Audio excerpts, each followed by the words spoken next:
표본 통계량의 대표적인 녀석인 표본 평균을 정의를 해 봤는데요. 이번에는 이 표본 평균의 실제 사례를 한번 살펴보겠습니다. 성공 비율이라는 것인데요. 자, 아래와 같이 어떤 기계가 있습니다. 기계가 있는데요. 이 기계는 상품을 계속해서 생산을 해내는 기계입니다. 자, 그런데 이 기계가 완벽하진 않기 때문에 대부분은 정상 제품을 만들겠지만 가끔 불량 제품을 생산할 수도 있습니다. 자, 이때 사람들이 궁금해 하는 것이 도대체 불량 비율이 얼마나 될 것이냐 라는 거겠죠.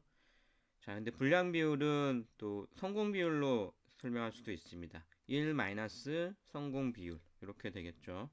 자, 이때 이 성공 비율을 P라고 스몰 p라고 하겠습니다. 자, 이 성공 비율을 계산하는 방법은 간단합니다.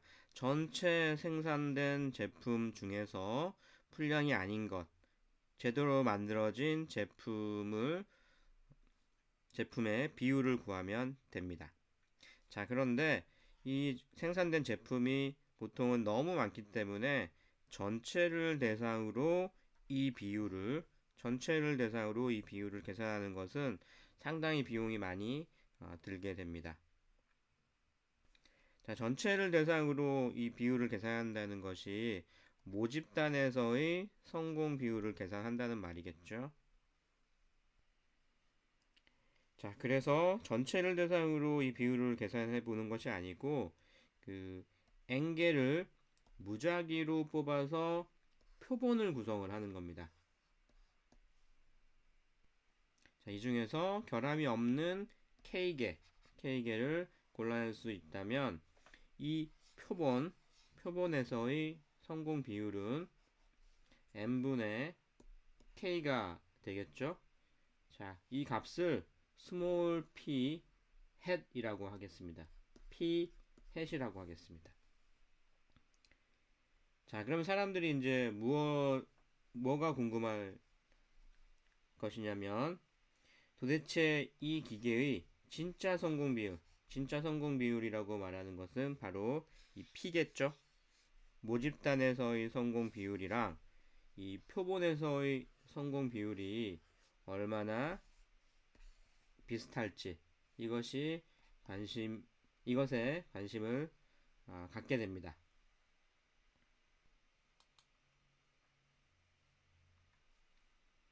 자, 표본을 여러 개를 한번 생각해 봅시다. 표본 1, 표본 2, 표본 3, 더 있을 수도 있죠. 자, 이 표본에서 샘플링한 개수가 N1, K1, 정상 제품이 K1, N2, K2, N3, K3 이렇게 각각의 표본의 크기를 다르게 할 수도 있을 것 같습니다. 자, 이때 표본의 성공 비율 P1 hat, P2 hat, P3 hat 이런 값들을 실제로 계산할 수가 있겠죠. 자, 이때 이러한 P hat을 값으로 하는 하나의 확률 변수를 우리는 생각해 볼 수가 있습니다. 자, 그 확률 변수를 대문자 P hat이라고 하겠습니다. 자, P hat을 도입하는 이유는 아무래도 이 확률 변수의 평균이 하나의 표본 한 개에서 구한 small p의 값 한 개보다는 진짜 성공 비율 p에 가까울 것이라고 우리가 기대를 할 수가 있습니다. 자, 이 확률 변수의 평균이라는 것은 expectation 대문자 p hat이겠죠. 자, 이것이 뭐에 가깝다? small p 모집단에서의 성공 비율이랑 가깝지 않겠느냐 라는 것입니다.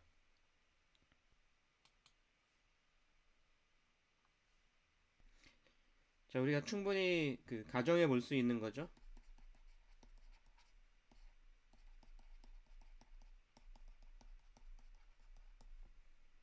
자, 그리고 이 문구를 식으로 써놓은 것이 바로 이건데요. 자, 이렇게 이제 가정을 하게 되면 또 무슨 생각이 드냐면, 진짜로 그런지 또 증명을 해보고 싶습니다.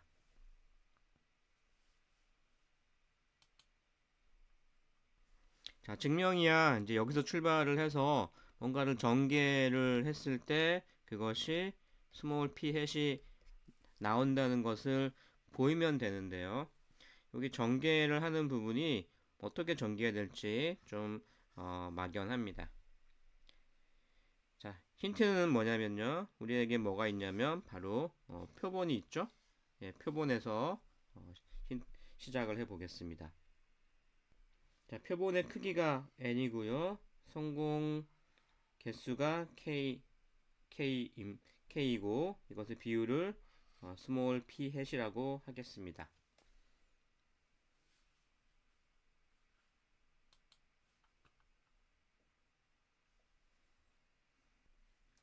자, 그러면 여기는 샘플의 크기가 n이기 때문에 확률 변수가 n개를 우리가 생각해 볼 수가 있죠. 자, 이때 이 확률 변수 각각이 어떤 확률 변수라고 생각할 수 있을까요?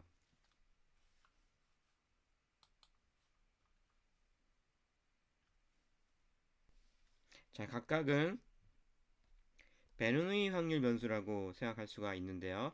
이때 성공 확률은 P입니다. 자, 왜냐하면 그 제품, 샘플 포인트죠. 이 샘플 포인트가 양품이면은 1, 불량품이면은 0인 확률 변수로 정의할 수가 있기 때문입니다.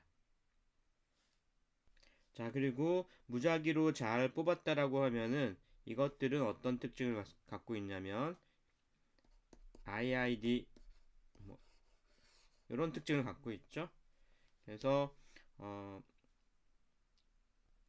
이들은 서로 독립이고 동일한 분포를 갖는다라고 보통 가정을 합니다. 자, 동일한 분포라는 것은 다시 얘기하면 어떤 평균이랑 분산이 다 같다라는 거였고요. 이것이 또 누구랑 같았냐면 이 녀석을 뽑아오기 위한 모집단의 뮤랑 시그마 제곱이랑 같다라는 것을 이미 배운 바 있습니다. 자, 기억이 안 나는 사람을 위해서 9쪽으로 왔는데요. 자, 이렇게 모집단이 있을 때 이 모집단의 평균을 모집단의 분산을 시그마 제곱이라고 했을 때 랜덤 샘플링을 통해서 정의한 이 확률 변수는 어떤 특징이 있냐면 이 녀석의 기대값이 뮤고요. 분산이 시그마 제곱입니다. 자, 이 확률 변수의 평균과 분산이 모집단의 평균과 분산과 같다라고 가정을 하는 것이 일반적입니다. 자, 다시 한번 얘기하면 자, 이 확률 변수들은 양품이면은 1, 불량품이면 0으로 이렇게 정의를 할 수가 있고요. 그래서 베르누이 확률 변수라고 볼 수가 있습니다. 그리고 이 베르누이 확률 변수의 파라미터인 성공 비율은 모집단의 성공 비율 P라고 가정할 수가 있는 것입니다.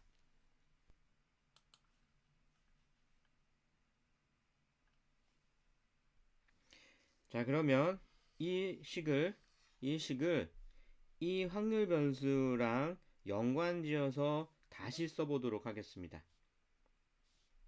자, 어떻게 쓸 수가 있을까요? 이 K는 정품, 불량품이 아닌 제품이죠. 그리고 N은 샘플의 개수니까 자, 분모는 N으로 그냥 그대로 가고요. 불량품이 아닌 녀석의 개수 있죠? 자, 그리고 이 확률 변수는 성공이면 1, 실패이면은 0을 해주는 녀석이니까 어때요? 이것들 어떻게 해요? 다 더하면 성공인 개수가 나오는 거죠. 자, 그래서 요 식은 다음과 같이 쓸 수가 있습니다.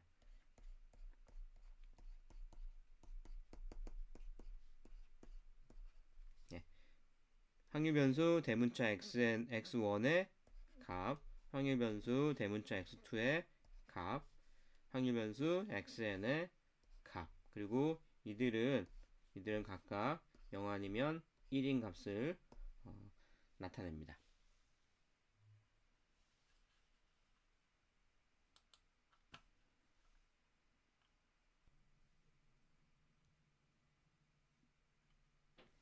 자, 지금까지 한 것을 좀 정리를 해 보겠습니다. 성공 비율은 이렇게 값을 계산해낼 수가 있는데요. 자, 이것을 확률 변수에 대한 식으로 다시 써보면 이렇게 쓸 수가 있습니다. 자, p hat small p hat을 값으로 하는 확률 변수 대문자 p hat이라는 확률 변수를 정의를 할 수가 있는데 이렇게 할 수가 있죠.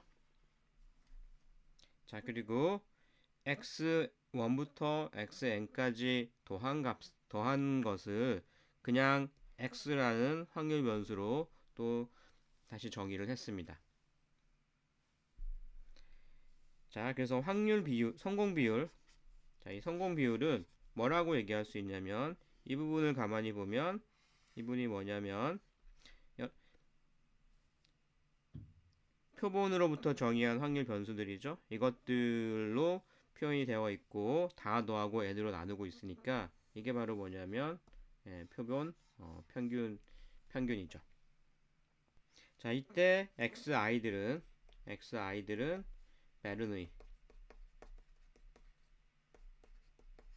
베르누이 확률 변수고요.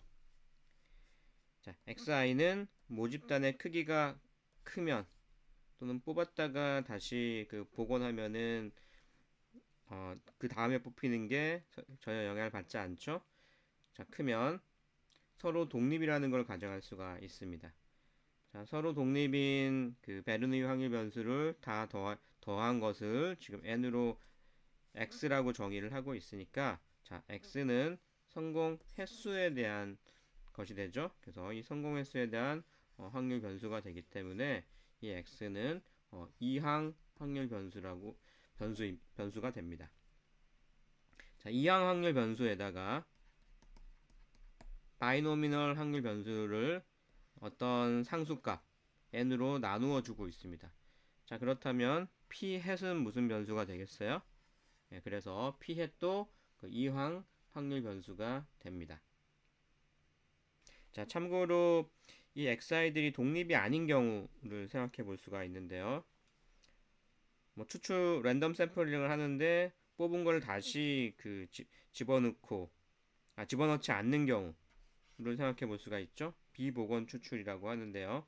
자, 그런 경우에 이 x는 초기화 확률 변수라고 정의를 할 수 있습니다. 자, 초기화는 지난번에 여러 가지 확률 분포가 있다라고 했는데 자세하게 언급하지 않고 넘어간 분포 중에 하나입니다.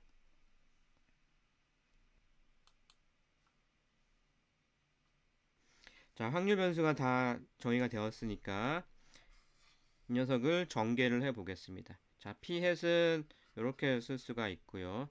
자, 이때 x는 바이노미널 확률 변수였죠. 그 다음에 상수 n분의 1은 밖으로 빠져나오고요. 그 다음에 이 x는 이항 확률 변수의 기대값은 뭐였어요? np죠. np 였습니다. 그래서 n과 n이 사라지면 p만 남게 됩니다. 자, 앞에 슬라이드에서 성공 비율에 대한 기대값이 모집단의 성공 비율이랑 더 가까울 것이다 라고 기대를 했었는데 실제로도 계산을 해보니까 스몰 p 모집단의 성공 비율로 계산이 되어 나왔습니다. 자, 그래서 이 말은 뭐냐면 표본 평균이란 확률 변수의 기대값으로 모집단의 성공 비율을 우리가 추정할 수가 있겠구나. 뭐 이런 생각이 들 겁니다. 자, 이번에는 베리언스를 한번 살펴보겠습니다. 자, 베리언스는 자, 이렇게 쓸 수가 있고요.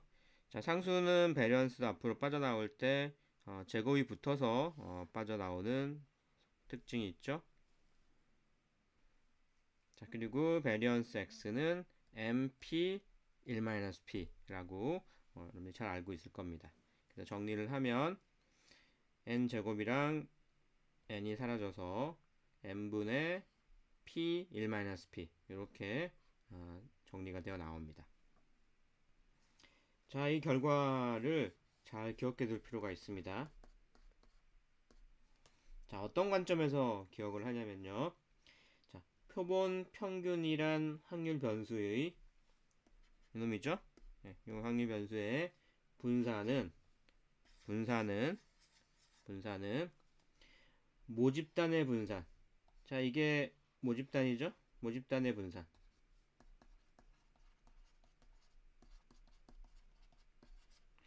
모집단의 분산을 어떻게 했어요?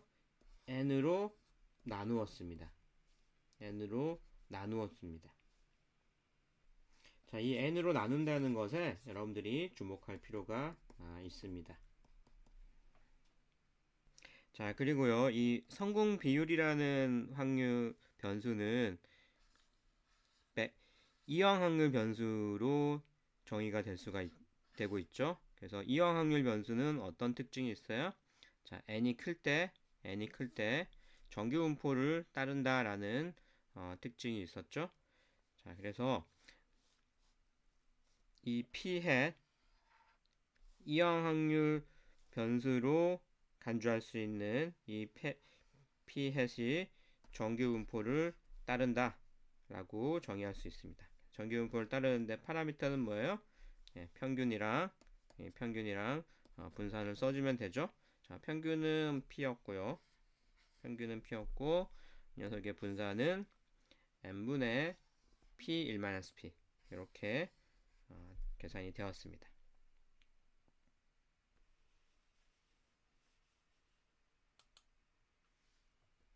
자, 다시 한번 정리를 하면요. 성공 비율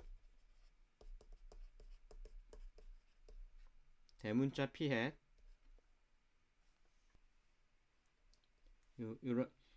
성공 비율 대문자 p hat이라는 확률 변수. 자, 이런 확률 변수 우리가 생각해 볼 수 있는데 따지고 보면 이 성공 비율이라는 확률 변수는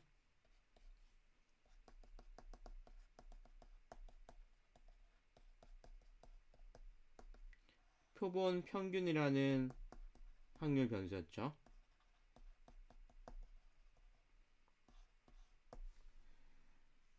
그리고 이 확률 변수는 이 표본 평균이라는 확률 변수는 기대값이 스몰 p였고요. 그다음에 분산이 n분의 이렇게 나오는데요. 이 p는 모집단의 성공 비율 p였고요. p의 1-p는 모집단의 분산이었습니다. 자, 그리고요. 이 성공 비율이라는 확률 변수는 따지고 보면 이항 확률 변수였습니다. 그래서 이항 확률 변수에 대해서는 표본의 n이 클 때 정규 분포로 간주를 할 수가 있었죠.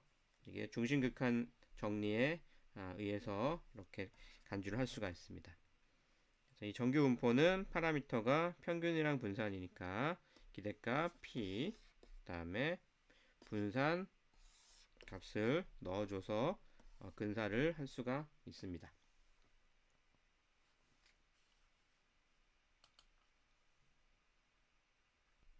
자, 참고로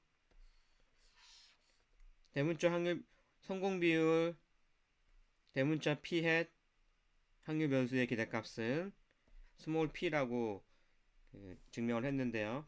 실제 계산은 이런 식으로 할 수가 있습니다. 표본을 여러 개를 구해 가지고요. 성공 비율 값들을 계산하고 그것들의 평균을 구하는 것입니다. 자, 이런 식으로 이제 그 평균을 계산하는 것을 몬테카를로 메소드라고 부르고요. 여러분들이 어릴 때부터 계속 배워왔던 평균 구하는 계산식이죠. 자, 이게 정확하게 같아지려면 이게 그 무한번 사실은 계산하면 되고요. 거의 n이 거의 무한대로 가면은 이 값이 같아질 겁니다. 자, 그래서 무한번 계산을 해야 됨에도 불구하고 일부만 계산을 하죠. 무한번에 가까워질수록 여기에 근사를 가까워지게 됩니다. 그래서 이런 특징을 봤을 때 몬테카를로 메소드라는 것은 그 말이 굉장히 어려운데요. 이 단어를 보면 이렇게 생각하면 좀 더 그 받아들이기가 수월할 것 같습니다.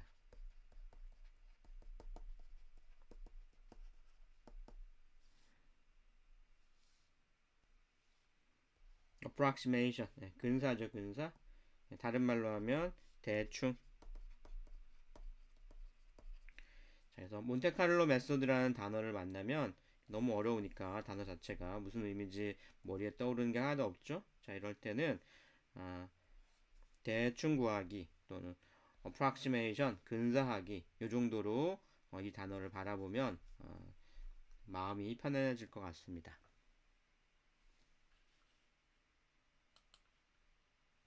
자, 똑같은 내용이긴 한데요. 표본에서 성공인 변수의 개수, 그게 바로 요 빨간 x죠. 예, 요 x. 자, 요 x는 이것들이 성공이면 1 아니면 0이고 서로 독립이라면 이항 확률 변수로 정의가 됩니다. 그래서 이 이항 확률 변수를 요 p랑 관련시켜 보면 n을 p 해시랑 곱해주면 되겠죠. 그래서 x는 np고요. 이항 확률 변수니까 그 바이노미널 분포를 따를 테고요. np는 바이노미널 분포를 따를 테고 바이노미널 분포는 어떤 그 개수랑 그다음에 성공 비율 p가 파라미터죠. 자, 그래서 이거를 실제로 그 값을 대입해 보면 뭐 n은 그대로 n 쓰면 되고요. 이 성공 비율은 이 녀석의 expectation으로 계산을 할 수가 있었습니다. 자, 그래서 정리하면 x는 이항 확률 분포를 따르는데요. 그 녀석의 파라미터는 n이고요. 그다음에 성공 비율은 그 p의 expectation으로 정의가 됩니다.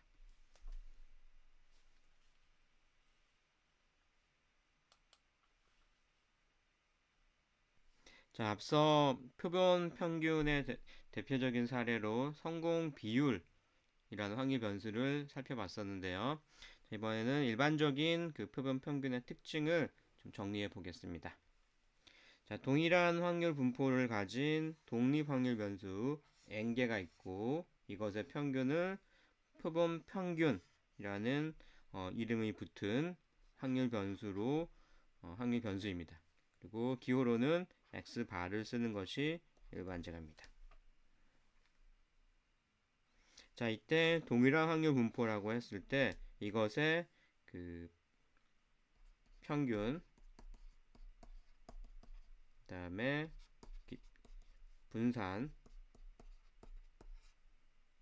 분산이 각각 뮤랑 시그마 제곱이라는 것을 우리가 보통 가정을 합니다. 자, 이때 표본 평균의 기대값과 분산을 계산해 보겠습니다. 자, 바로 이 녀석의 기대값이랑 이 녀석의 베리언스를 각각 계산해 보겠습니다. 자, 앞에서 살펴본 성공 비율을 좀 떠올려 보면 어떤 특정 조건에서는 n이 굉장히 큰 경우였죠. 이 특정 조건에서는 정규 분포로 근사를 했었습니다. 자, 그리고 정규 분포가 관련 지어지면 그 정규 분포의 파라미터인 평균 분산을 계산할 수밖에 없죠. 자, 그래서 이 표본 평균에 대해서 평균과 분산을 또 계산을 해 보겠습니다.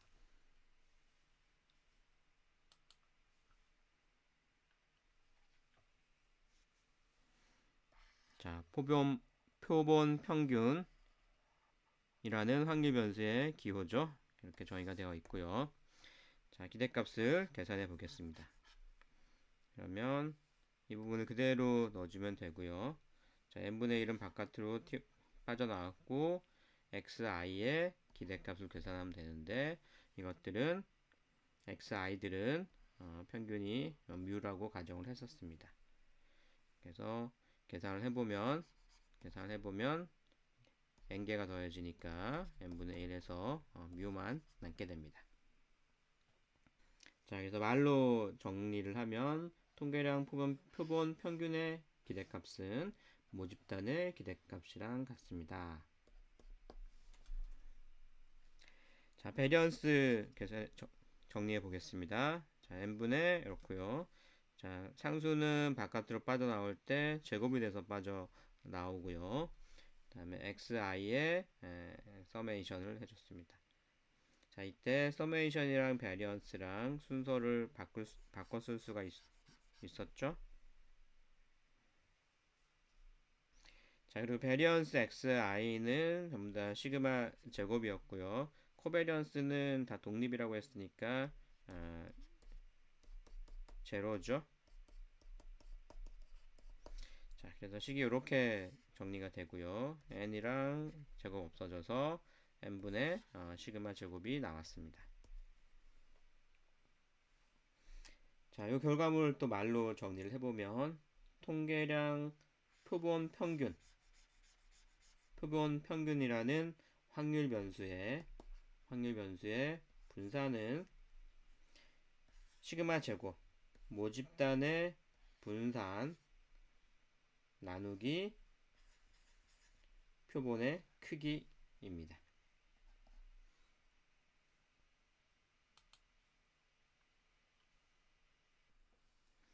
자, 표본의 크기를 크게 하면 동일한 확률 분포를 가진 독립 확률 변수 n개의 합을 확률 변수 x라고 했을 때 n을 크게 하면 다른 말로 하면 샘플 포인트가 많아지면 그리고 또 다른 말로 하면 확률 변수가 많아지면 자, 이 확률 변수 x는 정규 분포로 근사가 가능하다 라는 것이고요.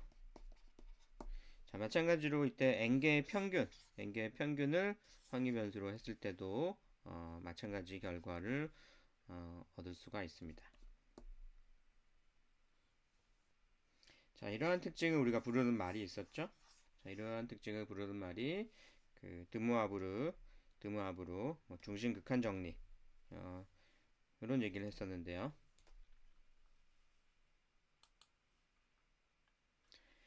자, 일반적으로 얘기하는 우리 중심 극한 정리를 잘 기술해 보겠습니다.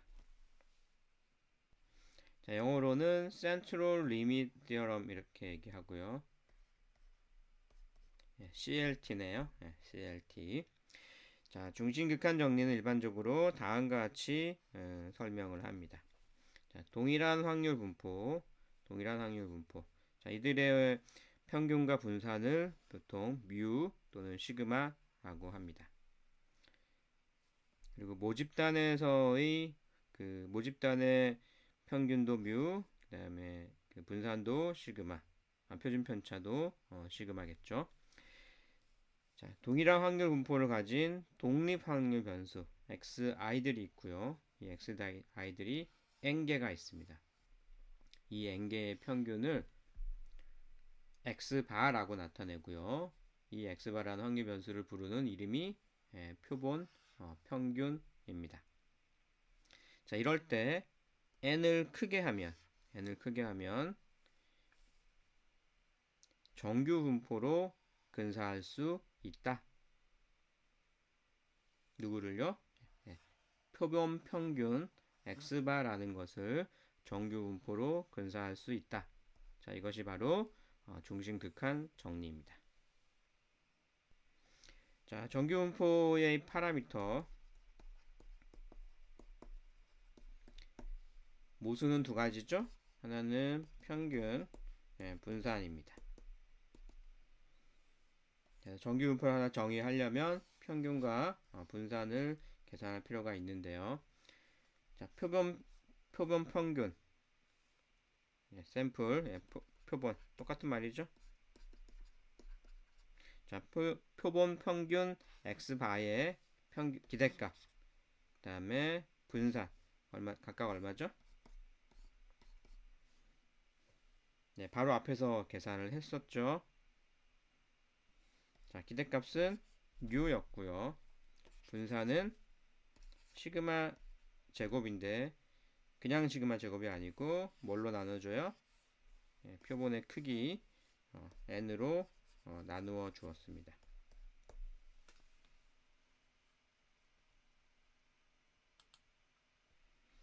자, 표본 평균 x바는 n이 클 때 정규분포로 근사를 할 수가 있는데 이 정규분포의 파라미터 모수는 μ랑 시그마 제곱 나누기 n입니다.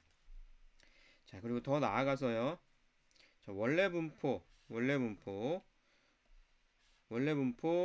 xi의 원래 분포에 상관없이 표본 평균은 정규분포를 따릅니다.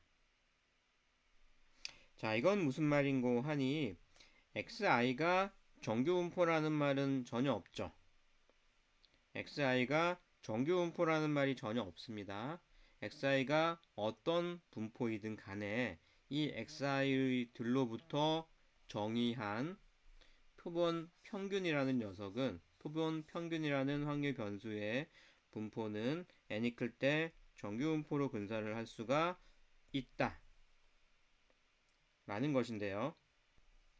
자, 위키피디아의 중심극한 정리를 찾아봤는데요. 여기 오른쪽 그림을 한번 봅시다. 자, n값이 변하고 있는데요.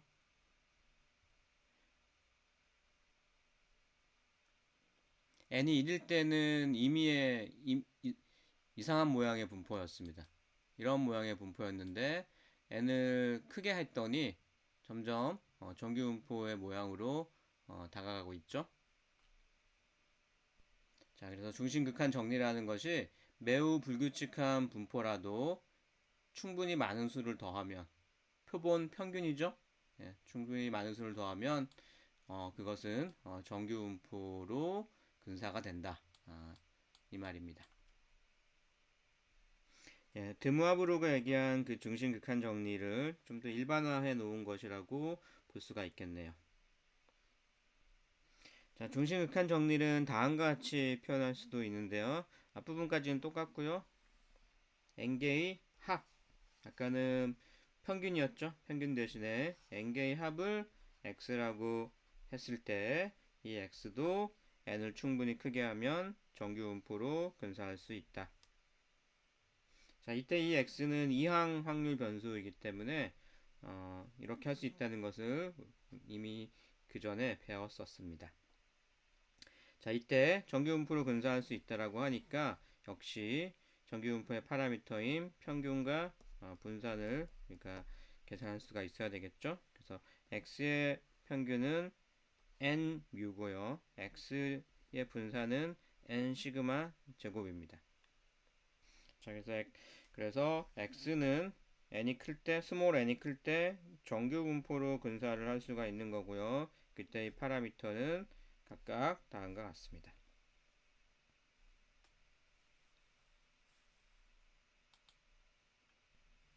자, 이게 이렇게 나온다는 거는 당연하죠. 앞 슬라이드로 한번 가보겠습니다.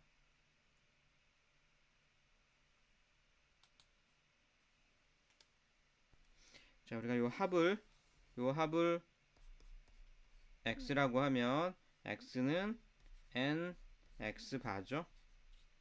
n x 바. 자, 그래서 이거의 expectation은 뭐예요? 이거의 expectation에다가 그냥 n을 곱해주면 됩니다. 그래서 이 녀석의 expectation은 μ였으니까 앞에 n을 곱해주면 되는 거고요. 자, 이 녀석의 variance는 이 녀석의 베리언스는 이 녀석의 베리언스죠. 이 녀석의 베리언스인데 요 상수는 n 제곱으로 튀어나오고요. 베리언스 x바. 베리언스 x바는 얼마입니까?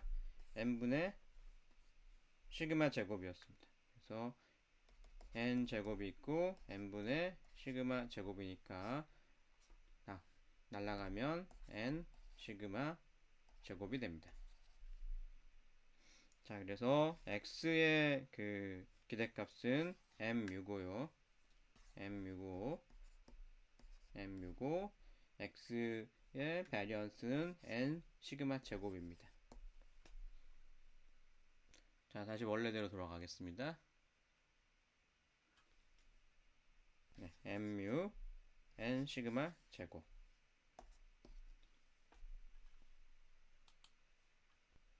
자, 앞 슬라이드에서 그 모집단이 정규 분포가 아니고 임의의 분포라고 하더라도 n을 크게 하면은 표본 평균은 정규 분포로 근사가 된다라고 했는데요. 자, 모집단이 정규 분포일 때가 있을 겁니다. 자, 모집단이 정규 분포라면 이 조건을 빼도 됩니다. 자, 다시 말해서 모집단이 정규 분포라면 표본 평균은 n의 크기에 상관없이 정규 분포로 근사할 수가 있습니다. 자, 계속 반복해서 좀 하겠는데요. 모집단이 있고 모집단으로부터 랜덤 샘플링을 잘 하는 거죠. 그래서 x1부터 xn이라는 확률 변수들을 정의를 했습니다. 그리고 이 확률 변수 모음을 우리는 표본이라고 얘기를 하는데요. 이 표본에 속하는 확률 변수들을 다 어떻게 해요? 더한 다음에 표본의 크기 n으로 나누어 줘서 새로운 확률 변수를 정의를 하나 합니다.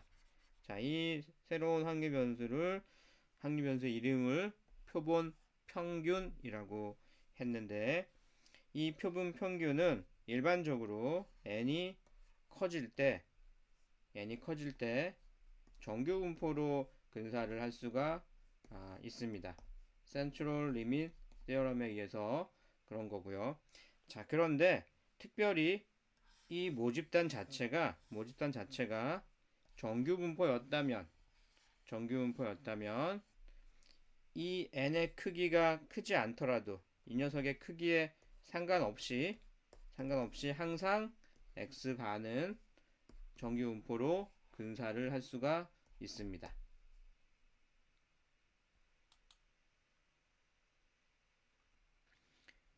자, 모집단이 정규 분포이든 아니면 표본의 크기가 크면 표본 평균은 정규 분포로 간주할 수가 있죠. 자, 그렇기 때문에 다음과 같이 확률 변수를 하나 정의를 하게 되면요. 바로 요건데요. 이 녀석은 표준 정규 분포가 됩니다. 예전에 g라는 값을 이렇게 구했죠.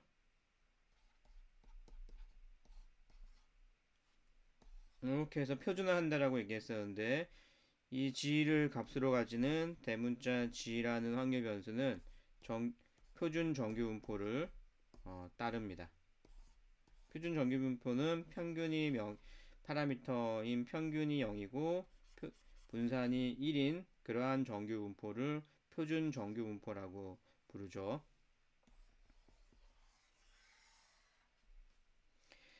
자, 표본 평균으로부터 우리가 정규 분포를 근사할 수 있다고 했는데 그 정규 분포의 파라미터는 어떻게 되죠?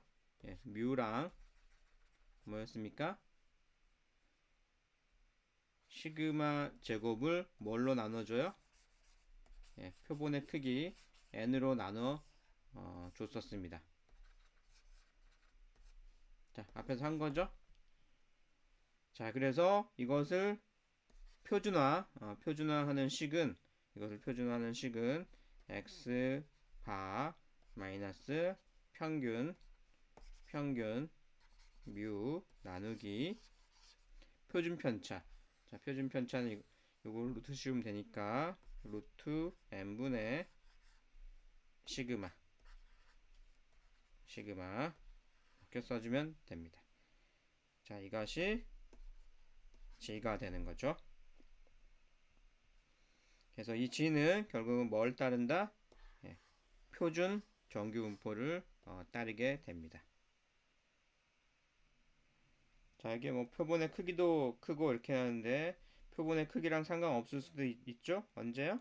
모집단이 정규 분포일 때는.